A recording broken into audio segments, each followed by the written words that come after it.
So, the other day I was hanging out with my buddy Tom, who, for reasons I still can't quite fathom, has always had a peculiar obsession with cheese. Don't get me wrong, I like a good slice of cheddar now and then, but Tom takes it to a whole other level.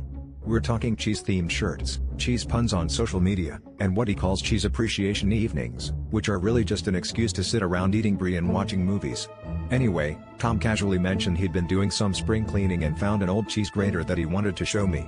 Naturally, being the good friend that I am, I obliged, and we headed over to his place. Upon arriving, everything seemed normal until Tom suggested we check out the basement. Now, I've been in Tom's basement before. It's your standard unfinished space with a laundry area and some miscellaneous storage. But this time, as we descended the creaky wooden stairs, I was hit by a strong, unmistakable smell. You know, the kind that makes you feel like you're swimming in fondue. I asked Tom about it, and he just smiled sheepishly, muttering something about aging experiments.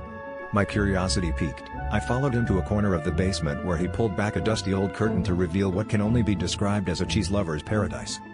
There were wheels upon wheels of cheese, stacked like some kind of dairy Jenga tower, and blocks labeled with names that sounded more like countries than food. There was even a mysterious door at the back with a sign that read Cheese Mint Club, members only.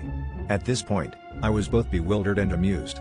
As it turns out, Tom had been hosting secret cheese tasting parties for the town's most devoted cheese enthusiasts. They'd gather in clandestine meetings, discussing the latest Gouda gossip and trading tips on how to achieve the perfect cheese pull.